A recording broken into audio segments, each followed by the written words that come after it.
네, 오랜만이에요. 집중 강의하고도 뭐 한 두어 달 가까이 지난 것 같아요. 또 이렇게 여러분들이 이제 아주 추워진 상황에서 앉아 있는 거 보니까 좀 진짜 필셋의 계절이 왔구나, 또 왔구나, 이런 생각이 듭니다. 그리고 유독 좀 여러분들이 비장해 보이는 것 같아요, 이제 시험 치는 게. 자, 이제 남은 한 두 달 정도, 석 달 좀 안 되게 남았죠? 한 두 달 정도 남은 시간 열심히 해가지고 좋은 성과 가져가야겠죠? 모의고사 시험은 뭐 치실만 했겠죠? 해가지고 어떤 이 모의고사에 대한 컨셉, 그러니까 제가 생각한 이 모의고사의 방향성, 그리고 이 강의랑 시험을 활용하는 방법, 이런 거에 대해서만 간단하게 한 10분, 15분 정도만 OT를 하고 문제풀이를 하겠습니다. 먼저 제가 어떤 생각을 가지고 모의고사를 만들었냐 하는 것부터 말씀드릴게요. 작년에 제가 첫 모의고사를 했었고 올해로 이제 두 번째죠. 근데 이제 제가 작년에 모의고사를 만들기 전에, 그러니까 그 전해 21년 2월 달에 있었던 그 시험을 치고 학생들한테 제일 많이 받았던 질문이 그거였어요. 뭐냐면 낯선 문제에 어떻게 대응해야 하는가, 이거에 대한 질문을 많이 받았어요. 왜냐면 기억이 나실지 모르겠지만 여러분들이 푸신 분들이 있겠죠. 21년 기출이 되게 인포그래픽을 비롯해서 약간 좀 특별한 유형이 많이 나왔어요. 유독 그 전후 기출에 비해서. 그래서 좀 유형이 좀 특이해졌다. 자료 구조가 이전이랑 바뀌었다. 그리고 7급 공채도 약간 그랬어요. 그래서 이게 좀 트렌드가 되고 있는 것 같다라는 생각이 들었고, 학생들도 저도. 그래서 그러면 기존에 이제 했던 공부가 적용이 되는 부분은 하겠는데 이렇게 자료가 낯설게 나오면은 어떻게 이런 걸 대응을 해야 하고 어떻게 준비를 해야 되느냐 하는 얘기를 많이 받아서 저는 이제 제 역할, 소명이 이제 여러분들한테 그런 문제들을 많이 공급해 주겠다는 목표의식을 가지고 문제를 만들었어요. 그래서 만들었기 때문에 작년에는 제가 진짜 이렇게 머리를 많이 굴렸습니다. 이걸 어떻게든 좀 복잡하게 만들어 보려고. 힘들잖아요, 이렇게 만드는 게. 머리를 많이 굴렸는데, 그리고 올해 시험을 쳤죠. 근데 또 어땠어요? 여러분이 느끼기에는 여전히 새로웠어요? 그러면 안 되고 제 기준에서는 올해 문제는 뻔했어요. 그러니까 뭐 새롭다 할 만한 유형이 거의 없었어요. 제가 실제 시험장 가서 치고 왔다고 말했잖아요. 시험장에서 느끼는 느낌도 그냥 어디서 봤다, 다 문제들이 어디서 본 것 같아. 나 법적 검수했었는데 왜 이렇게 법적 문제가 이런 생각이 들면서 문제 유형이 다 한 번씩 어디서 봤어요. 그래서 저 같은 경우에는 전혀 낯설다는 생각을 안 하고 되게 문제가 뻔하게 나왔네라고, 물론 어려운 문제는 어려웠지만 그냥 전반적으로 문제가 좀 유형 자체가 좀 뻔하게 나왔다, 이런 생각을 하면서 문제를 풀었어요. 그리고 나니까 이게 트렌드인가 하는 의문이 드는 거죠. 이제 그냥 그 해 출제자의 취향일 뿐이지 이게 트렌드인가. 그리고 그 전해 올해 문제를 놓고 기출 문제, 그리고 전에 제가 만들었던 모의고사, 올해 모의고사 만들면서 이런 그 네 가지에 대한 비교를 해보니까 그 전해에도 특이하게 나왔다고 해봤자 그런 특별한 유형이 한 30%? 원래 20% 있었을 게 한 30% 된 거. 그런데 올해는 다시 20%로 회귀한 거. 뭐 요 정도지. 결국 근데 전해에도 따지고 보면 한 70% 정도는 그냥 맨날 나오던 유형이었다. 올해는 그런 맨날 나오던 유형이 한 80% 나왔다. 이렇게 생각하면 돼요. 그럼 한 20%는 한 7, 8문제 특이한 새로운 유형이 나온다는 거죠. 그런 거는 제가 봤을 때는 그 20%를 대응하기 위해 모의고사를 만들고 여러분이 준비하는 것보다는 저는 올해는 그런 생각이 들었어요.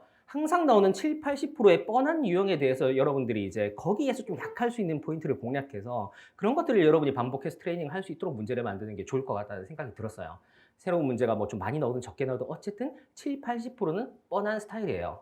그래서 그렇다고 뭐 엄청나게 뻔하게 만들었다는 게 아니라 그 전 해처럼 3번, 4번씩 꼬으려는 생각 안 했어요. 그냥 딱 기출에 나오는 정도 수준에서만 지식을 묻고 딱 거기서 약간 반걸음 정도 앞에 요 정도를 이제 의도해가지고 만들었습니다.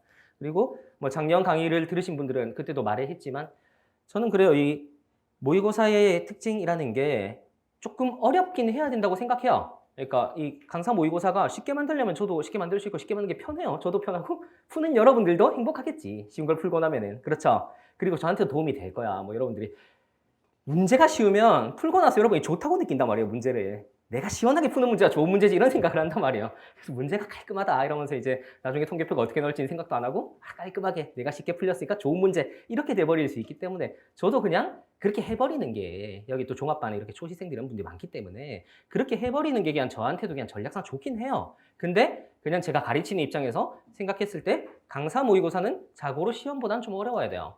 왜냐면 두 가지 때문에. 첫 번째는 이 모의고사의 그 목적이 두 개라는 거죠. 하나는 실전을 준비하는 목적, 실전 연습이잖아요. 처음 시작된 이제 실전 연습, 첫걸음이잖아요. 실전을 연습하기 위해서는 실전에 유사한 중압감을 여러분이 느껴야 돼요. 근데 아무래도 그 시험 이게 뭐 통계표 때문에 여러분이 약간 긴장을 한다 해도 실제 그 시험장에서 느끼는 중압감 느끼기는 어렵죠. 목숨이 걸린 상황. 그래서 그 유사하게라도 느끼려면은 난이도가 조금 어려우면 여러분이 그래도 머리가 딱 좀 쥐가 나면서 그런 압박감이 느껴진다라는 생각이 첫 번째로 있고, 두 번째 목적 여러분이 이게 실전 연습이기도 하지만 지식을 정리하는 마지막 파트예요. 그쵸? 커리큘럼 다 나갔고 이 과정을 통해서 여러분이 이제 낚이면 안 되는 게 안 낚이는지 아이디어가 잘 쳐야 되는지 이런 걸 테스트하는 마지막 장이에요. 공부가 돼야 된단 말이에요. 제 말은. 이 문제를 풀면서 복습을 하면서 여러분이 공부가 돼야 되기 때문에 기존의 기출보다는 조금 더 아이디어를 담는 게 좋다고 생각했어요. 그래서 난이도 측면에서는 조금 어렵게 만들려고 한 건 맞다. 그런데 통계표를 받았는데 진짜 기가 막힌다. 제가 딱 오늘 올해 프리테스트 하는 분들 아실 텐데 프리테스트 하는 학생들한테 상위 20%가 75점. 그걸 딱 노리고 만들겠다 이렇게 딱 하고 만들었거든요. 상위 20% 정도가 75점 정도. 제 생각에 그렇게 되면은 올해 시험보다 2문제 정도 어려운 것 같아요. 한두 문제 정도. 그러니까 많이 어려운 건 아니고 조금 어려운 정도. 딱 그 정도로 해서 여러분들이 너무 절망하지도 않고 공부도 좀 되도록 딱 그 정도 난이도로. 왜냐면 작년에는 어렵다고 한 분들이 되게 많았어요. 너무 어렵다고 해가지고. 그리고 제가 모의고사를 만들 땐 몰랐어. 여러분들한테 특별한 유형을 선물해야 된다는 압박감 때문에 열심히 만들었는데 올해 들어서 작년 모의고사를 다시 보니까 좀 가했나? 너무 어렵게 만들었나? 내가 어떻게 이런 걸 만들었지 싶을 정도의 막 복잡한 문제들이 엄청 많더라고요. 그래서 어차피 그런 거 안 나오는데 여러분한테 너무 좀 그런 요구에 제가 부응하기 위해서 너무 좀 복잡하게 했다. 근데 뭐 그렇다고 그런 게 도움이 안 된다는 건 아니에요. 작년 모의고사도 되게 잘 만들었다고 생각해요. 그래서 근데 작년 모의고사 있잖아. 여러분이 작년 걸 풀어도 되잖아요. 그러니까 올해 거는 이런 용도, 작년 거는 저런 용도로 둘 다 모의고사를 활용해 줬으면 좋겠어요. 그래서 이 모의고사 기간 다 마치고 여러분들이 이제 본격적으로 모의고사를 양치기 해야 되는 기간이 옵니다. 제가 보기에는 아무리 늦어도 1월 중순부터는 그걸 시작해야 되고 보통 뭐 1월 초부터는 그렇게 가는 게 맞아요. 그러면은 모의고사를 본격적으로 푸는 기간이 왔을 때 절대 이걸로 끝나면 안 돼요. 작년 제 모의고사도 당연히 풀어야 되고 다른 강사님들 모의고사 풀어야 됩니다. 많이 풀어야 돼요. 적당히가 아니라 엄청 많이 풀어야 돼요. 그래서 수업 시간에도 중간중간 제가 말씀을 드렸지만 한 번 더 이 수업이 처음인 분들도 있으니까 한 번 더 말씀을 드릴게요. 여러분이 모의고사 풀이량에 대한 기준이 너무 낮아요. 평균적으로.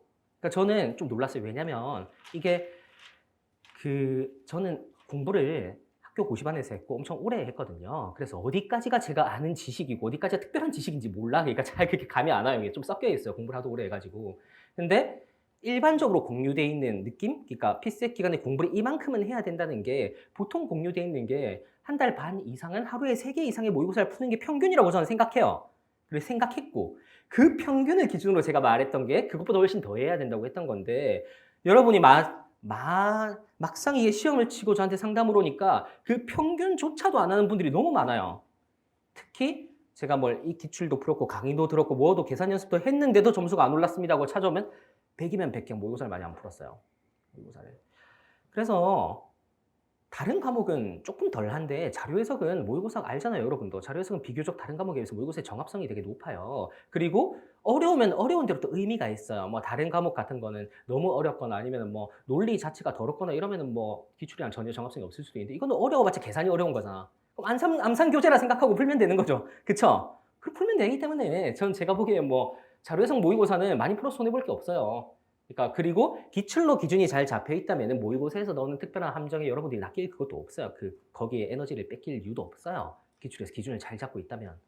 그래서 여러분이 이제 함정을 보고 이런 생각이 들어야 돼요. 모의고사 풀 때는. 이런 게 기출에 있었나? 나 이런 함정 기출에서 못 본 것 같은데 이런 판단이 돼야 돼요. 무슨 말인지 알겠죠? 그런 기준이 세워져 있는 상태에서는 모의고사 얼마든지 많이 풀어도 된다. 그리고 많이 풀어야 된다. 그래서 그거예요. 예를 들어서 제가 수업하다 보면은 복싱 가지고 예를 많이 들잖아요. 그게 정말 하다 보면 이 피셋이랑 비슷한 게 정말 많아가지고 그렇게 하는데 또 예를 들어서 말씀해 주자면 저는 이렇게 생각해요. 복싱 체육관에 가서 원투, 잽 이런 거 배우는 게 기술을 배우는 거잖아요. 그쵸? 제 생각에는 여러분이 예를 들어서 이렇게 해서 전투력, 그러니까 싸움을 잘하기 위해서 복싱을 배운다 치면은 상대를 이기기 위해서 제 생각에는 상대 없이 혼자 원투 이런 기술 열심히 한 1년 동안 연습한 것보다 굳이 하나를 선택해야 된다면 1년 동안 스파링만 하는 사람이 더 셀 거예요. 제가 보기에는. 기술을 하나도 안 배우고 그냥 계속 링 위에 올리는 사람이 더 셀 거예요.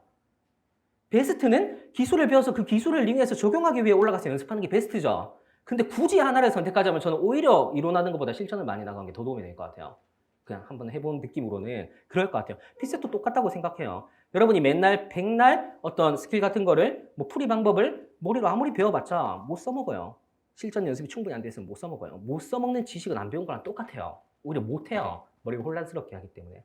알겠죠? 그래서 실전 훈련이 진짜 중요하고 여러분 생각보다도 훨씬 많이 해야 된다. 하루 3, 4개 푸는 게 평균이고 그것보다 저는 더 많이 해야 된다고 생각해요.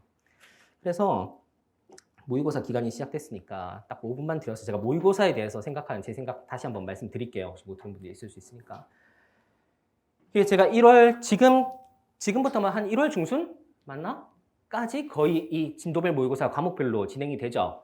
그 강의를 뭐 대부분 듣는다는 전제하에서 이제 1월 중순부터는 강의라는 거 이제 끝나야 되고 뭐 되게 뭐 여러분들이 뭐 약한 특별한 유형에 대해서 뭐 좀 더 들어도 되는데 뭐 논리 퀴즈라든지 뭐 자료 해석에서 계산이라든지 뭐 여러분이 약하면 들어도 되는데 어쨌든 기본적으로는 지식 공부는 이제 그쯤 마무리되는 게 이상적이에요. 그리고 그 다음에 1월 중순부터 3월 초까지라고 하면 한 달 반 동안 여러분이 그 실전 연습에 들어가야 된다는 거예요. 근데 이제 실전 연습에 들어가면 여러분이 제가 아까 말했던 평균적인 학생은 어떻게 하냐면 하루에 시간을 맞춰서 3개씩 풀어요. 그게 막 되게 잘못됐다는 건 아니고 그렇게 하면 못 붙는다는 얘기를 하는 것도 아니에요. 근데 3개를 풀든 1개를 풀든 붙을 사람 붙어요. 그래서 피셋이 그게 좀 어려운 건데 저 사람은 1개 푸는데 붙는데 이런 생각이 들면 이제 공부 방법이 흔들리는 거죠. 그래서 좀 어려운 건데 붙을 사람은 어쨌든 붙지만 제가 말하는 거는 못 붙을 사람이라고 하면 좀 그런데 어쨌든 그 작년 성적 기준으로 점수를 좀 많이 올려야 되는 사람은 좀 특별한 행위를 하라는 거예요. 점수를 본인이 뭐 넉넉하게 합격했거나 뭐 조금만 올려도 되거나 이러면은 뭐 줄타기를 잘 하셔도 돼요. 뭐 2차랑 뭐 1차 병행하셔도 되고 뭐 그런 거 안 말릴게요. 여러분이 인생이니까. 근데 피셋이 뭐 5점 10점 이상 부족한데 뭐 그런 걸 한다? 3개밖에 안 푼다? 남들도 다 3개 푸는데? 제가 봤을 때 그건 조금 위험한 그거다. 자기 위치가 있는데 그걸 남들이 다 가고 있는데 그거 앞질러서 가려면 더 해야죠. 그럼 더 뭘 하느냐에 대한 의문이 들 수 있는데 푸는 양을 늘리세요. 리뷰를 많이 하지 마시고 푸는 양을 늘리세요. 그러니까 저는 그래요. 하루에 3개 풀고 3개 풀면 몇 시간이에요? 1시간 반씩 3개니까 4시간 반이잖아요. 여러분이 한 8시간, 9시간 공부한다 쳤을 때 하루에 3개 풀고 리뷰를 5시간 하는 것보다 그러면 한 9시간 풀었잖아요. 이렇게 하는 것보다 모의고사를 전 6개 푸는 게 낫다고 생각해요. 3개 풀고 리뷰 5시간 하는 것보다 저는 그냥 6개를 푸는 게 낫다고 저는 그렇게 생각해요. 왜냐면 그냥 제가 논증을 해볼게요. 논증. 여러분이 제 논리를 듣고 제 주장을 받아들이는 건 여러분 마음이에요. 그래서 틀린 명제네 하고 넘어가도 돼요. 그러니까 한번 제가 제 생각을 말해볼게요. 왜 제가 그렇게 생각했고 제가 그렇게 행동했었는지. 자, 모의고사를 풀 때 리뷰를 하면서 얻을 수 있는 게 뭐가 있어요? 그러니까 리뷰 시간이 도움이 되느냐 안 되느냐를 생각했을 때 도움이 아예 안 된다는 얘기를 하는 건 아니에요. 도움되는 부분이 있겠죠. 그게 뭘까요? 한번 생각을 하고 행동을 해보라는 거야. 뭐가 도움이 될까?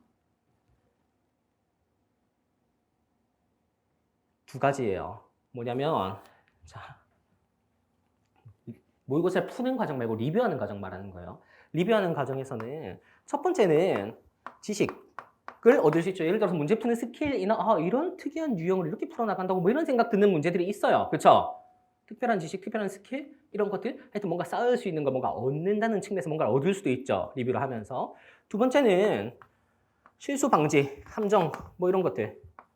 내가 지식적으로 문제가 있는 건 아닌데 낚인다든지 뭐 이런 게 있을 수 있잖아요. 함정의 유형 이런 걸 가지고 많이 하잖아요. 그러면 여러분들이 리뷰를 많이 하는 게 왜 많이 하냐면 내가 이제 공부를 뭘 해야 될지 모르겠다는 상태에 되게 여러분들은 빨리 도달하고 그 다음에는 뻔하게 할 수 있는 게 이거밖에 없기 때문에 이걸 많이 해요. 나는 할 만큼 한 것 같고 공부를 뭘 공부해야 될지 모르겠고 되게 뚜렷한 게 그냥 문제를 풀고 틀린 거에 대해서 오답 노트를 정리한다든지 나름 뭔가 이렇게 피드백을 해본다든지 이런 게 제일 뻔한 방법이잖아요. 그래서 이렇게 많이 하시죠. 그러면 한번 생각을 같이 해봅시다. 자, 지식, 새로 얻을 수 있는 기술, 새로운 문제에 대한 풀이 방법 이런 것들은 둘로 나눌 수 있죠. 뭐냐면 첫 번째는 기출문제에 이미 나온 적이 있거나 나온 적이 없거나 그쵸? 배타적인 명제잖아요. 그쵸? 나온 적이 있거나 나온 적이 없거나. 그러면 여러분들이 모의고사를 풀면서 기출문제에 나온 적이 있는 지식을 그제서야 배웠다? 무슨 말이에요? 기출 제대로 안 풀었다는 얘기죠. 기출문제를 제가 몇 회도 이상 하라고 했는데 그걸 그제서야 배웠다는 얘기는, 모의고사를 통해서 배웠다는 얘기는 기출 공부를 제대로 안 했다는 얘기잖아요. 저는 양을 늘리라는 얘기는 기출을 충분히 봤다는 전제하에서 말씀드리는 거예요. 두 번째, 기출문제 이때까지 나온 적이 없는데 모의고사에 유독 신박하고 아름답게 신기한 아이디어가 나오는 경우도 있어요, 꽤.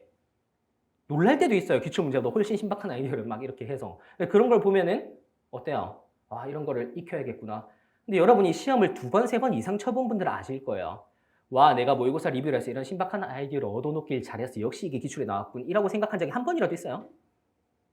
아마 2번, 3번 이상 시험 친 분들 한 번도 없을 거예요.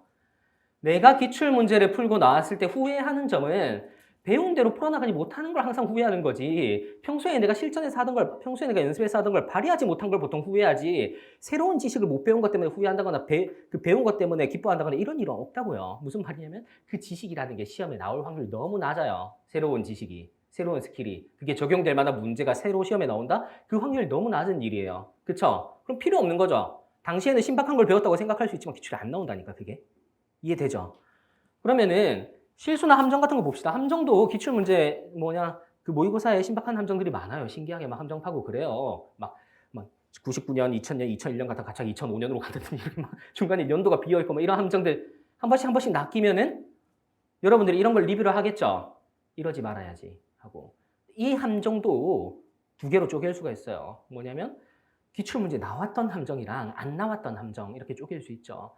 나왔던 함정은 또 여전히 기출문제에서 열심히 연습을 했을 거예요. 안 나왔던 함정은 뭐예요? 기출에 또 안 나와요. 무슨 말인지 알겠죠? 그리고 그 안 나왔던 함정을 위해서 여러분들이 이런 거 하지 말아야지, 이런 거 하지 말아야지, 이런 거 하지 말아야지 하면서 본인한테 계속 족쇄를 거는 게 여러분 속도를 늦춰가지고 알게 모르게 그 실력, 여러분 문제 푸는 속도와 실력을 떨어뜨린다고요. 자기도 모르게. 그런 것들은 틀리는 거로 나타나지 않기 때문에 여러분이 눈치를 못 채는 거지. 내가 이렇게 주렁주렁 뭔가 하지 말아야 할 행동을 주렁주렁 달고 다니는 사람은 이렇게 속도가 잘 안 나요. 시원시원하게. 이해가 되죠? 저는 생각보다 여러분이 기출문제, 사시문제 분석해보세요. 함정이라고 분류할 수 있는 유형이 거의 없어요. 많이 나오면 2선지? 1선지, 2선지? 그것 때문에 막 이런 함정, 저런 함정, 이런 함정에 대해서 온갖 행동 제약 패턴들을 걸어놓고 행동하는 거는 비효율적이다. 제가 봤을 때는. 그냥 낚이면 할 수 없어. 근데 그렇다고 낚이란 얘기는 아니에요. 기출문제 열심히 봤으면 맨날 나오는 함정들은 또 그 2선지 중에 하나 꼭 들어있어요. 진짜 특이한 함정은 하나가 나올까 말까 하다고요. 근데 그건 준비한다고 되는 것도 아니야. 그냥 여러분 실력에 맡기세요. 그 당시에 눈에 맡기는 수밖에 없어요. 그런 것 때문에 모의고사를 리뷰하는데 3시간하고 5시간 이거는 제가 보기에는 효율성이 떨어진다는 거죠. 무슨 말인지 알겠어요? 제가 봤을 때 사설 모의고사를 풀면서 얻을 수 있는 편익들은 푸는 과정에서 나와요. 그러니까 내가 배운 거를 정말 이렇게 깔끔하고 경쾌하게 적용하려고 계속 노력하는 과정 그 자체가 나한테 도움이 되는 거지 이걸 내가 돌려보는 과정이 도움이 되는 게 아니라고요. 아예 도움이 안 되는 건 아닌데 그 들이는 시간 대비 도움이 되는 건 아니라고 생각해요. 약간 이런 거예요. 여러분이 뭐 이런 거죠. 뭐 여러분이 헬스를 한다 칩시다. 그러면은 강의를 듣는 거는 요즘 유튜브에 헬스 잘 돼 있잖아요. 뭐 이런 거 많잖아요. 그래서 여러분이 나 이제 바디 프로필 한번 찍어보겠어 이런 생각을 하면서 유튜브를 보면서 헬스 이런 걸 배워. 이게 강의를 듣는 과정이라면은 운동을 해야죠. 그게 모의고사 푸는 거예요. 무슨 말인지 알겠죠? 근데 하루에 운동을 30분이나 1시간 하고 3시간 동안 그걸 돌려보고 있는 거야. 내 자세가 어디가 잘못됐는지. 뭐 이런 식인 거예요. 물론 그런 것도 중요할 수는 있지만 제가 보기엔 그럴 거면 운동을 3시간 하는 게 조금 더 효율성이 더 나올 거란 얘기예요. 몸이 좋아지는데. 무슨 말인지 알겠죠? 그래서 리뷰는 아예 하지 말라는 얘기는 아닌데 이거 그 실전 모의고사 진행되는 과정까지는 좀 꼼꼼히 리뷰를 해보면서 내가 혹시 놓친 게 있는지 한번 체크를 해보고 특히 제 모의고사라면은 웬만하면 좀 기출의 아이디어와 기출에 좀 함정 같은 걸 심으려고 노력은 했으니까 100%는 아니지만 노력은 했으니까 좀 이걸로 여러분들이 마지막 테스트를 해보고 여기서 정리가 끝난 다음에는 이제 리뷰보다는 양을 늘리는 데 시간을 좀 많이 써보세요. 그럼 얼마나 늘려야 되냐면 하루 평균 5개. 여러분 시험 치는 동안 제가 보기엔 하루 평균 5개 풀면 좋다고 생각해요. 그래서 이렇게 생각해요. 제가 이렇게 얘기하면은 여러분들이 그게 맞는지 안 맞는지 저 선생님의 생각일 뿐이니까 뭐 혼란이 될 수도 있죠. 맞아요. 제 생각일 뿐이에요. 그 제가 했던 행동일 뿐이고. 근데 여러분들이 그거 대신 가져갈 수 있는 특별한 행동 패턴이 있으면 괜찮아요. 그러니까 내가 논리 퀴즈가 되게 약한데 양치기보다는 논리 퀴즈 특강 이런 거 한번 들으면서 한번 그쪽만 본격적으로 파보겠다. 뭐 이런 거 오케이 좋아요 저는. 근데 여러분들이 그런 걸 버리고 한다는 행동이 제가 말하는 걸 버리고 한다는 행동이 그냥 평범하게 세계를 풀면서 리뷰를 하겠다. 이거라면 전 잘 모르겠어요. 그러니까 점수를 올려야 되는 사람 기준으로 많이 올려야 되는 사람 기준으로 모르겠다는 거예요. 유지하거나 조금만 올리면 합격한다. 뭐 이런 정도면 괜찮을 수도 있어요. 그러니까 한번 잘 생각을 해보세요. 그리고 이 모의고사는 여러분들이 복습을 좀 했으면 좋겠다. 그래서 그냥 이렇게 풀고 넘어가는 게 아니라 틀리는 건 당연히 틀리는 거에 대해 생각을 해봐야 되는 거고 이 자료 해석은 틀리고 맞추고 이게 중요한 게 아니에요. 선지를 얼마나 효율적으로 풀었느냐가 중요한 거예요. 그래서 웬만하면 모든 선지를 다시 보면서 여러분이 안 건드렸던 선지까지 다시 다 풀어보면서 이게 내가 최선이었나? 더 빨리나 할 수 없나? 다시 다른 방법으로 한번 더 빠르게 풀어보고 이런 과정을 한두 번 거쳤으면 좋겠어요. 이 모의고사를 가지고는. 알겠죠? 그래서 끝나고 나면은 그거를 그 완전 해설본을 좀 연습할 수 있게 강의가 다 끝나고 나면 좀 정보를 수정해가지고 드리겠습니다. 알겠죠? 그 교재를 통해서 한 번 또 복습을 한 번 정도는 더 풀어봤으면 좋겠어요. 그렇게 활용하시면 되겠습니다. 자, OT는 여기까지 하고